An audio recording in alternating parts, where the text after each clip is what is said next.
Hello and welcome, guys! It is me once again doing another one of these videos with my voice and all that type of stuff, just like every single video.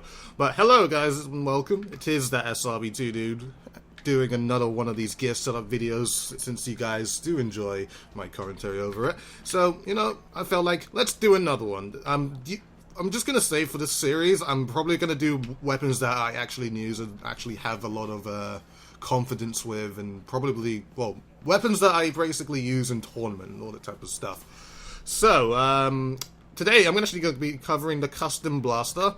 The last one you saw was me using all the Splattershot Pros, but this one is just the custom blaster. It's not the other blaster, it's just the custom blaster, because it's the one that I have the most knowledge with. So, anyways, I hope you guys enjoyed this video, and let's get into it. Okay, so this is one of my first builds, and I don't normally use this build anymore. Mainly because I've got other options that I just prefer personally. You have these pieces of clothing right here. You have a bunch of special charge. You have some swim speed, 5 swim speeds. It's, you know, I'd say the maximum you would really need for this type of blaster. And you got cold-blooded and ink resistance. Just to, you know, cold-blooded just to stay out of radar, of course. Echolocators, you know, they can be annoying.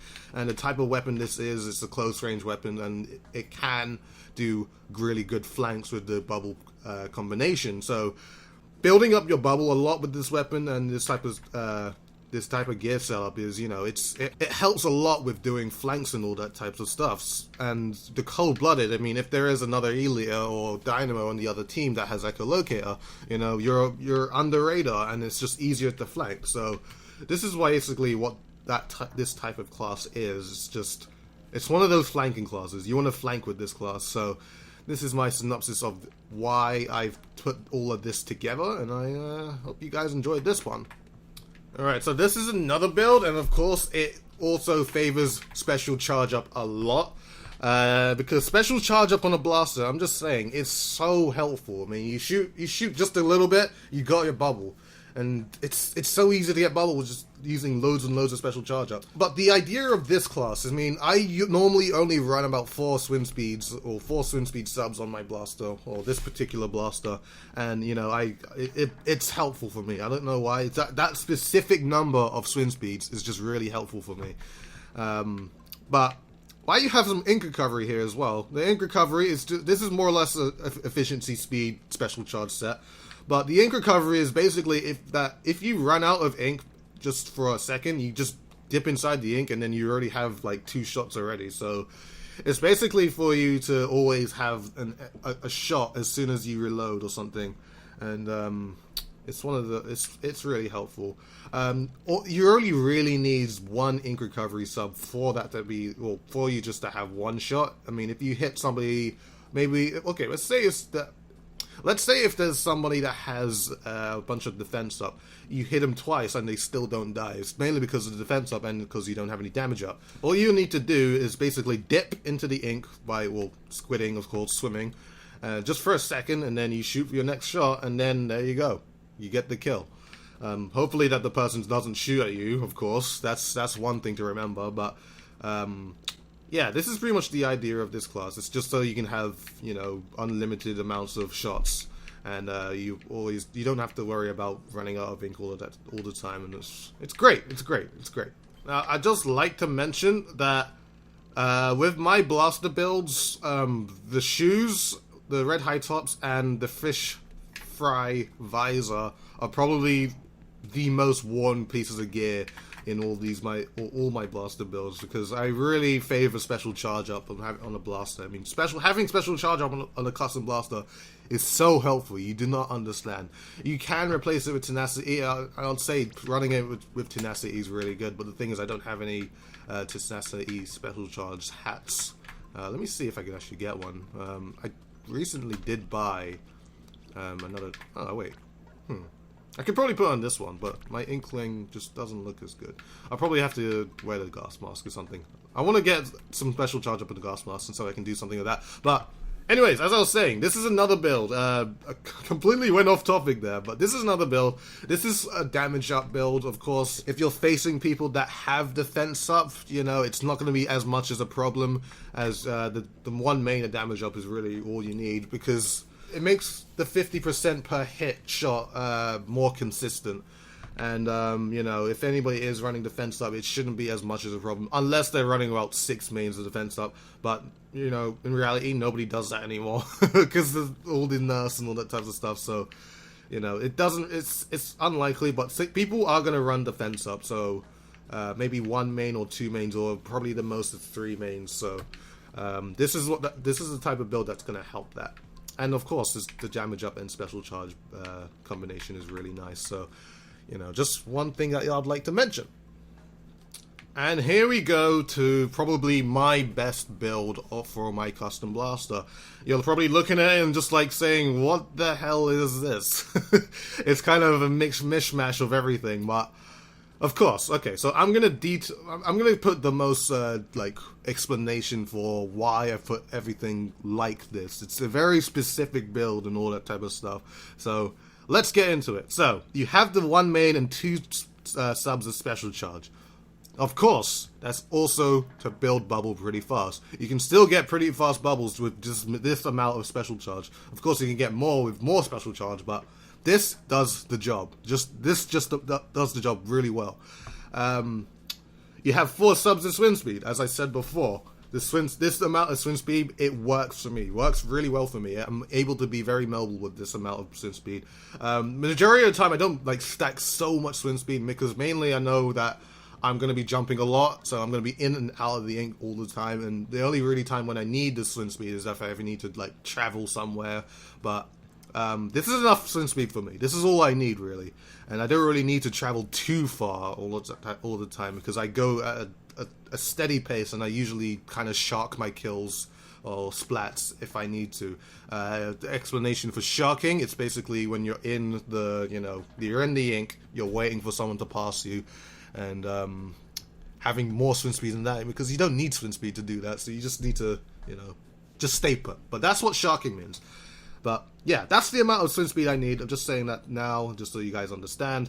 Okay, so the next one, the defense up. You have 1 main and 2 subs of defense up. This is to counter people who run 1 damage up main, or 3 subs of damage up, or something like that. It counters pretty much every 10 attack or run speed 10 attack, so you will tank every shot from them.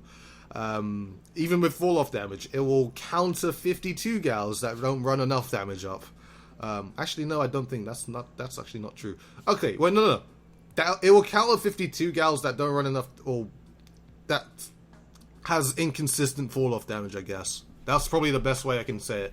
If the 52 gal runs about 3 damage up mains, it will still probably kill in 2 shots, but, you know, you're aiming to get direct with this weapon, so make sure that doesn't happen.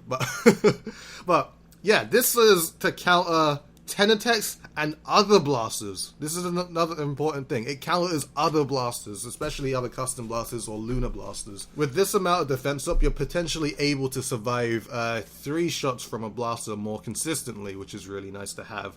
It's going to counter also Hydras as well. As you know from the Hydra's buff, if they fully charge a shot, it will be a 3-shot kill. It'll be doing 35.0 damage. Well, 35.0 of course. But with this amount of defense up, it's going to make it 4 again. So that's a really important thing. So this is literally a weapon that's, well, not a weapon. This is a piece of clothing that's meant to counter every single, it's meant to counter a lot of things, and it's really helpful.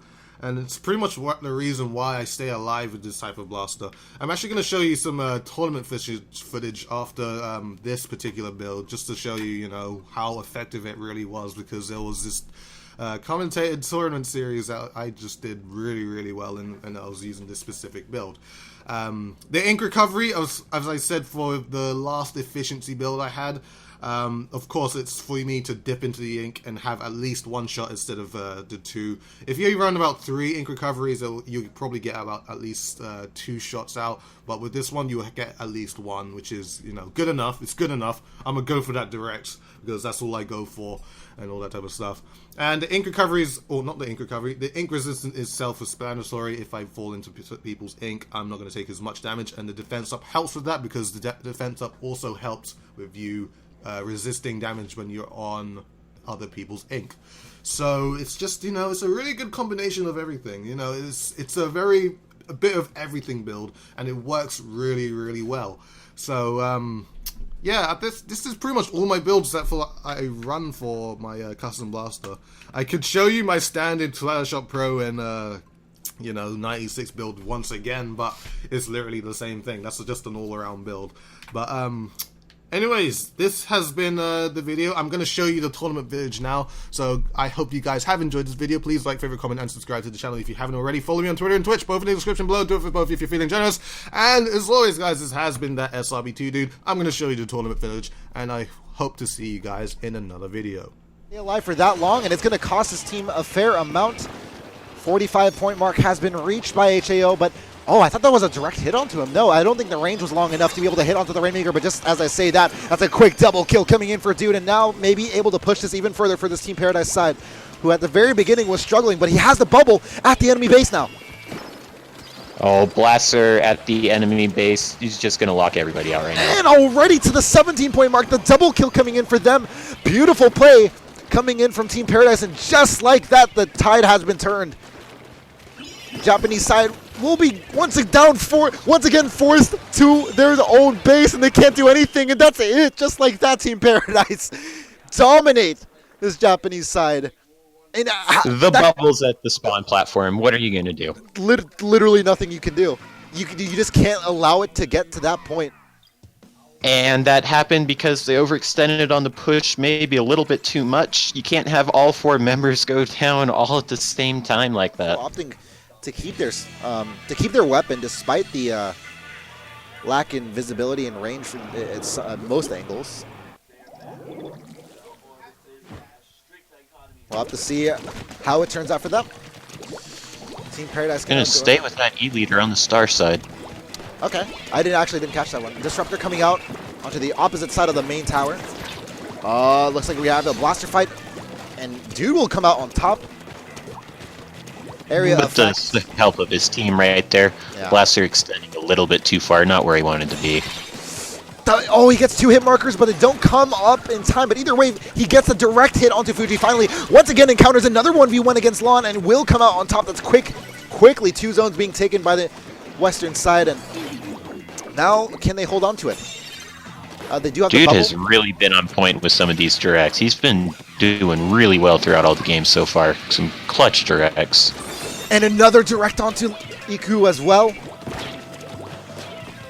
Maybe even 3 kills in a row coming. No, not just yet. He's going to back. No, not even back off. He has the assistance of the bubble. And maybe once again, round 2 for Team Paradise as they have the bubble up at enemy base. But never mind, Dude says. Not enough support, Dude says. I mean, this is to just keep... Look, the sniper's still on the platform, just not feeling safe to come out. Bomb rush on this side. Looks like it's going to take out 1 TP member. And another double kill. With a direct.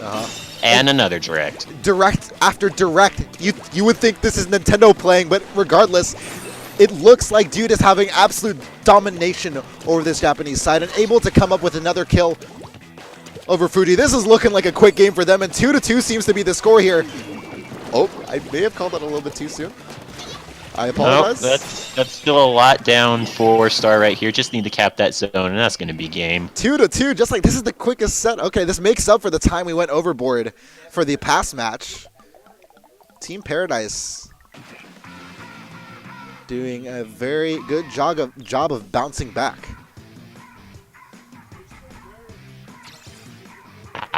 There's not much to say about that game. Dropping the sniper, going for the cooldown-esque style of team, and it's working out for them.